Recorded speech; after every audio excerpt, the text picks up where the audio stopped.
Selamat datang di Manhwa Universe. Di video kali ini kita akan melanjutkan manhwa Kangetroll part kedua. Yang belum nonton part sebelumnya, linknya sudah ada di deskripsi. Sebelumnya, Ji-young sudah banyak mengupgrade semua slime yang ia dapatkan untuk membantai semua para newbie di game Arcadia. Mengetahui situasi saat ini, developer pergi mengecek keadaan tersebut ke dalam game. Ia saat ini bertemu dengan Alice. Di tempat lain, Ji-young mengetahui tempatnya saat ini benar sangat sepi.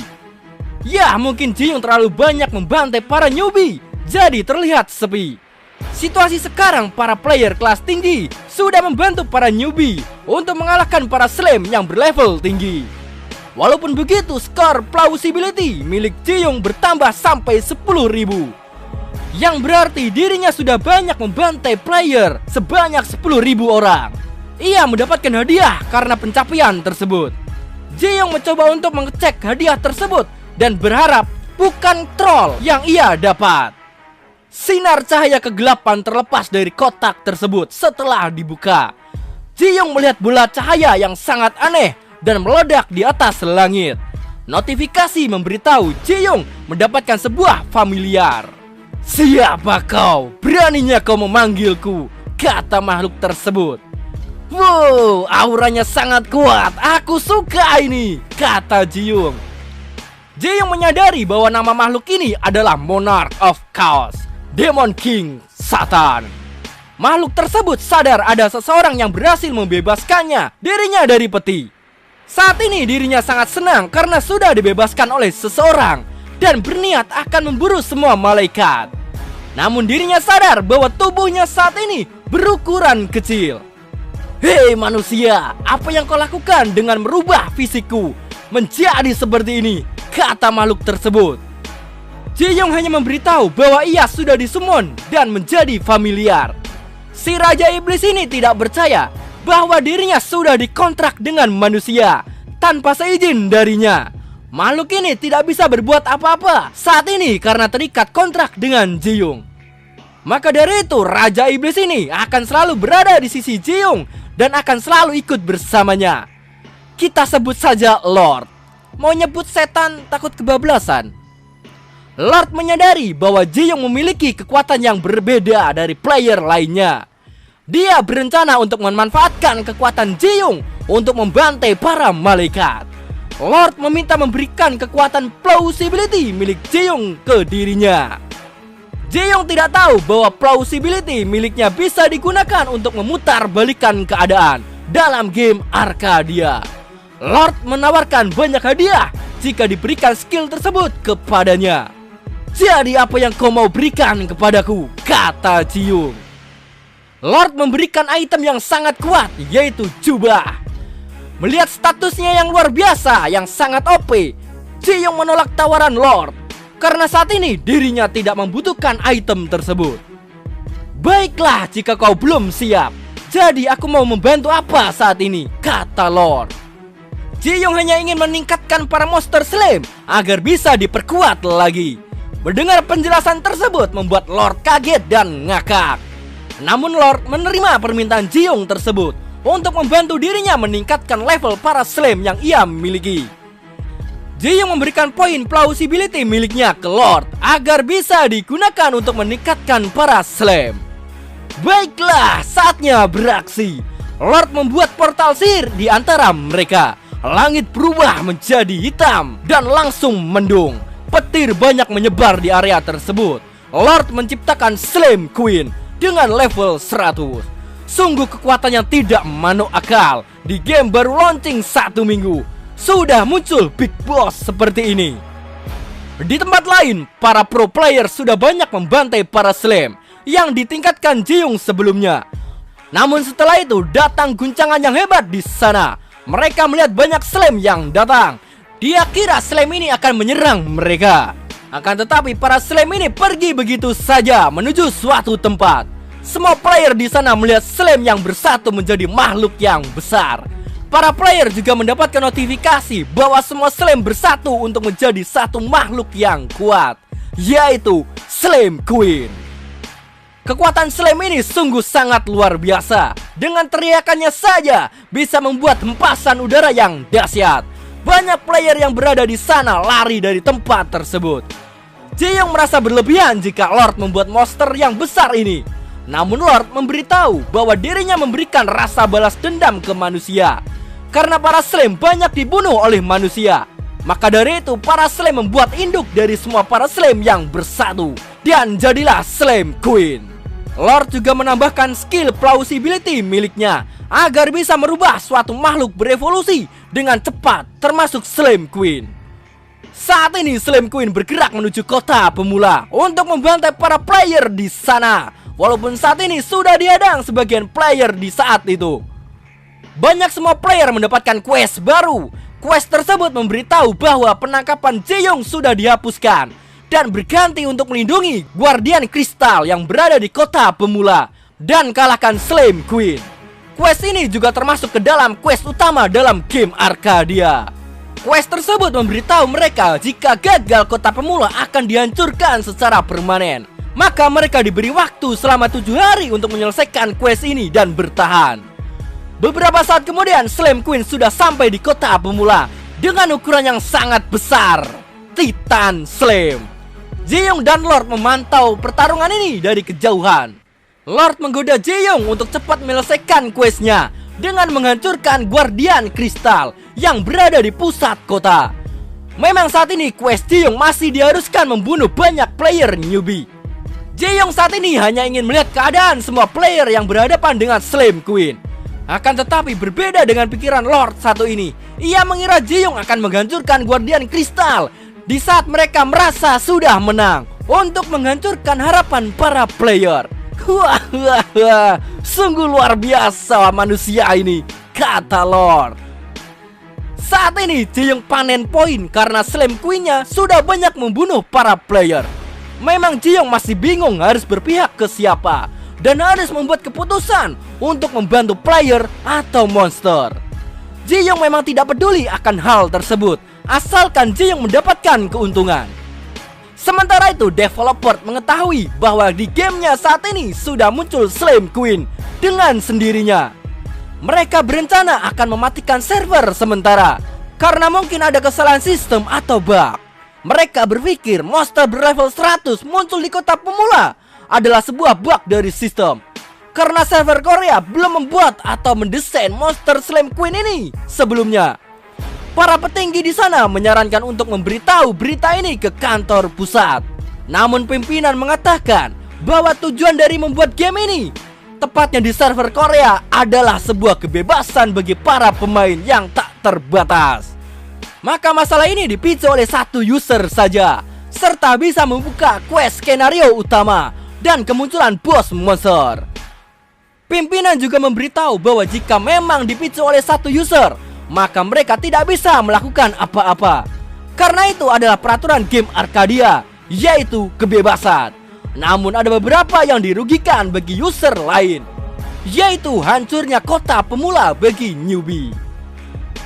Saat ini di dalam game Arcadia, semua para player bekerja sama untuk mengalahkan Slam Queen. Di saat itu Pak Tua akan diserang oleh Slam yang besar, namun ia bisa diselamatkan oleh salah satu player di sana. Pak Tua ini adalah security di wilayah tersebut. Dia berterima kasih atas pertolongan anak muda ini. Kita sebut saja Mas Bro. Mas Bro mendapatkan hidden quest setelah menyelamatkan Pak Tua tersebut. Namun ia harus menyelesaikan misinya kali ini, yaitu menghancurkan Slam Queen. Sudah 3 hari para player bertahan dari serangan Slam Queen. Memang saat ini para player diberi waktu selama 7 hari. Banyak player yang sudah kalah dari serangan monster tersebut. Namun banyak dari mereka yang mempunyai kegigihan untuk bertahan. Banyak pro player yang berlevel tinggi ikut serta dalam kejadian ini dan merubah situasi saat ini menjadi bisa dikendalikan. Banyak dari para player membuat tim agar bisa menyerang secara terpisah. Mereka juga mendapatkan titel, yaitu Slam Slaughter. Jika membunuh 1000 Slam akan mendapatkan titel tersebut. Titel ini memberikan sebuah buff ke player, dan berkat buff ini para player bisa menghambat pergerakan Slam Queen dan yakin mereka bisa menang menaklukkan monster tersebut. Sementara itu, Ji-young masih memantau keadaan para player yang semakin mendominasi pertarungan. Saat ini total plausibility yang ia kumpulkan sudah 30.000 poin. Jadi sudah banyak player yang ia bantai. Dan waktu tersisa 1 hari 22 jam lagi. Ji-young dipuji Lord karena bisa membantai semua player dengan slam saja. Lord juga menanyakan rencana apa lagi yang Ji-young akan lakukan. Jika Ji-young diam saja saat ini, maka player akan memenangkan questnya kali ini. Saatnya beraksi, kata Ji-young. Saat ini Ji-young berpihak ke monster, yaitu para slam, untuk melakukan aksinya nanti. Sementara itu di kantor pusat Korea di game Arcadia, pimpinan menemui CEO atau bos dari game Arcadia, yaitu Lee Min-yoon. Pimpinan meminta untuk menghentikan quest dari game Arcadia tersebut, yaitu quest utama, karena mungkin akan merugikan banyak player di sana. Di lain sisi, semua player menunggu kemenangan mereka atas pertarungan melawan Slam Queen, karena waktunya saat ini akan habis. Namun tiba-tiba langit berubah menjadi merah. Situasi di sana berubah menjadi mencekam. Ji-young saat ini sudah berada di atas Slam Queen. Semua player pada panik bahagia bahwa Slam Queen akan bergerak kembali setelah mereka tahan. Slam Queen tersebut mulai menyerang kota kembali dengan meletakkan berbagai slam yang banyak. Banyak dari player yang lari dari sana karena mereka sekali senggol pasti akan mati jika dilawan. Mas Bro memberitahu semua player agar mempertahankan posisi mereka. Namun naas bagi dirinya sudah dihabisi oleh Slam Queen tersebut dengan sekali serangan. Akan tetapi datang bala bantuan dari pro player lain. Ia memberitahu untuk bertahan 5 menit lagi agar bisa menyelesaikan questnya saat ini, selama Guardian Kristal tidak dihancurkan. Semangat dari semua player bangkit kembali. Mereka bersatu untuk menahan Slam Queen yang waktunya tersisa 10 detik. Hitungan mundur mulai berjalan hingga pada detik-detik terakhir. 5, 4, 3, 2, dan... Di tempat lain, CEO menolak untuk menghentikan quest utama di Arcadia. Memang dirinya pimpinan tertinggi di game tersebut. Akan tetapi kami bukan dewa di sana, melainkan mengatur strategi dan jalan cerita. Itulah penjelasan dari CEO Lee Min-yoon. Saat ini para player menunggu kemenangan mereka di detik-detik terakhir. Akan tetapi datang seseorang yang menghancurkan batu Guardian Kristal, yaitu Ji-young. Notifikasi telah muncul bahwa batu yang selama ini melindungi kota sudah dihancurkan. Kota pemula akan hancur secara permanen. Kau siapa bajingan? Kata player di sana. Memang saat ini semua player buta map karena bisa-bisanya mereka tidak melihat penyusup mendekati batu Guardian Kristal. Hei bangsat, apa yang baru saja kau lakukan? Dasar player troll. Dan semua player bergerak untuk menangkap Ji-young. Namun di saat itu quest untuk mempertahankan kota pemula sudah berakhir.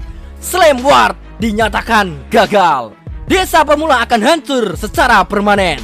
Slam Queen yang masih berdiri tegak meledakkan dirinya menjadi lendir-lendir untuk membuat slam yang baru. Saat ini kota pemula sudah dikuasai oleh slime dan dipimpin oleh Slam Queen. Kota pemula sudah menjadi dungeon wilayah para slime yang memiliki level 80. Jadi para player sudah diberikan notifikasi agar mereka berhati-hati karena sudah memasuki dungeon slam yang berlevel 80. Banyak para slam yang mulai menyerang para player di area kekuasaannya yang baru. Mereka saat ini banyak mengincar para player yang masih bertahan di sana. Akhirnya semua beres. Saatnya kembali turu, kata Ji-young. Keesokannya berita mengenai hancurnya kota pemula banyak diprotes semua player karena tempat tersebut adalah tempat respawn awal bagi player yang baru login. Semua player juga tahu mengenai insiden tersebut, bahwa seorang player killer lah yang menghancurkan batu kristal di kota, bukan dihancurkan oleh Slam. Ji-young melihat berita ini sangat terhibur, melihat semua player ricuh di kolom komentar. Ya, memang Ji-young menjalankan questnya yang ia terima, jadi bukan sepenuhnya salah dirinya. Saat ini Ji-young sudah kembali masuk ke kampus karena sudah selesai liburan. Ia melihat salah satu orang di sampingnya yang sedang nonton berita yang viral hari ini. Berita hancurnya kota pemula karena seorang player killer. Ji-young sadar melihat dirinya di video tersebut. Orang tersebut bernama Lim Jae-kyon. Kita sebut Jae-kyon. Senang bertemu denganmu, kata Jae-kyon mengulurkan tangannya. Memang saat ini Jae-kyon tidak menyadari bahwa Jae-young lah yang menjadi pelaku di insiden kota pemula sebelumnya. Di tempat lain, Mbak Mi-young melihat berita hari ini mengenai game Arcadia yang sangat viral.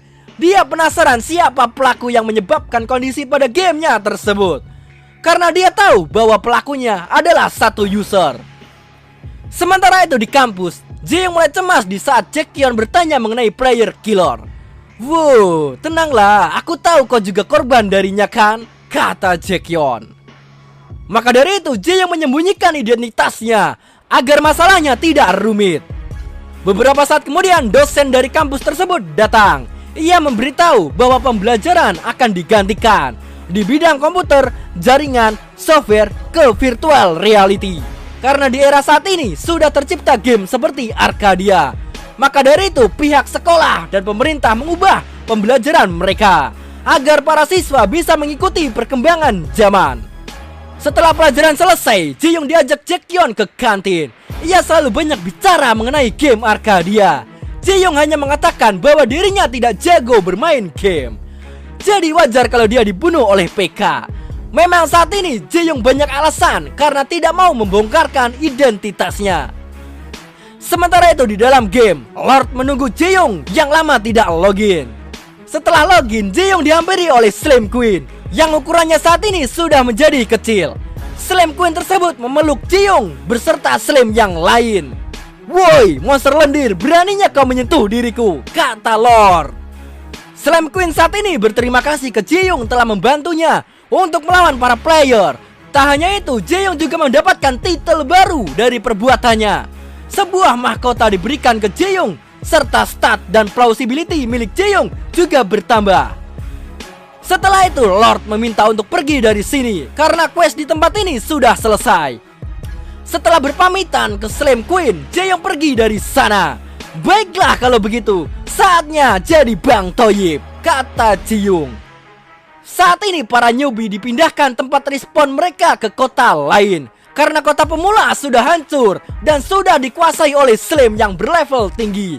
Saat ini Jae-young sedang menuju ke sana. Di pintu gerbang dirinya ditahan masuk oleh salah satu penjaga di sana karena masalah identitas. Ya, karena saat ini Jae-young tidak mempunyai KTP, jadi dia belum bisa masuk. Lord mengetahui bahwa tempat ini sangat familiar atau mungkin pernah datang ke sini. Di saat itu Lord menggoda Jae-young agar dia menggunakan plausibility miliknya yang sudah banyak untuk mengobrak-abrik kota. Memang saat ini plausibility milik Jae-young sudah 30.000 poin. Namun Jae-young tidak mau melakukan hal tersebut. Dia mempunyai rencana sendiri dan tidak mau digoda oleh setan satu ini. "Woi, kau juga tidak bisa memaksimalkan poinmu itu. Makanya berikan saja kepadaku," kata Lord. Lord menjamin jika plausibility yang ia terima maka bisa membuat item serta senjata yang sangat OP di game Arcadia. Namun Jae-young menolak tawaran tersebut karena bukan saatnya untuk memakainya. Jae-young saat ini memang belum sepenuhnya memahami plausibility miliknya. Jadi dia menahan agar bisa digunakan secara efisien. Singkat cerita, dirinya sudah berhasil masuk ke kota. Jae-young banyak melihat para player yang sudah datang di tempat tersebut. Namun di saat itu Jae-young mendengar salah satu kang kuli bahwa produksi stone ore-nya menurun. Sedangkan saat ini pemerintah meminta ore stone yang sangat banyak. Melihat pembicaraan tersebut, Jae-young berniat membantu mereka. Melihat raut muka Jae-young yang berubah, Lord mengira Jae-young akan berbuat sesuatu yang mengejutkan lagi. Setelah itu Jae-young menghampiri dua kuli tersebut untuk membantu masalah mereka. Akhirnya Jae-young mendapatkan quest, yaitu menambang batu iron sebanyak 20 biji. Lord juga bertanya ke Jae-young kenapa harus melakukan quest rendahan seperti ini. Padahal banyak kan quest yang lebih baik, kata Lord. Namun Jae-young memiliki sebuah rencana bahwa di kota ini kekurangan bahan baku pembuatan senjata. Karena di tempat ini sangat sedikit blacksmith dan para player banyak datang ke sini untuk membuat senjata. Akan tetapi banyak dari para player yang menghiraukan quest ini. Jadi saat inilah Jae-young harus menghasilkan uang dari menambang untuk menguasai bahan baku iron stone. Di tempat lain, penguasa Baron Mikhail mengetahui banyak permintaan material iron ore yang semakin tinggi. Karena saat ini tidak ada yang mau mengumpulkan material tersebut. Jika terlalu lama dibiarkan akan memperburuk ekonomi di wilayah tersebut. Saat ini, Ji-young sudah memasuki tambang iron. Dia berada di gua penambang. Ji-young meminta Lord untuk mengeluarkan sebuah item untuk menambang dengan cepat. Lord mengetahui permintaan Ji-young dan mengeluarkan sebuah bor, yaitu Den Destroyer. Dengan pemakaian plausibility 8000 poin, alat ini memberikan sebuah stat yang sangat OP dari pacul atau scope biasa. Hohoho, mantap sekali alat ini. Mari saatnya nguli, kata Ji-young. Dan setelah itu Manhwa-ka ngetrol bersambung di sini. Semoga kalian gak paham ceritanya. Sorry guys jika ada kesalahan kata maupun cerita. Dan dukung terus Manhwa Universe Indonesia dengan like dan subscribe. See you in the next video.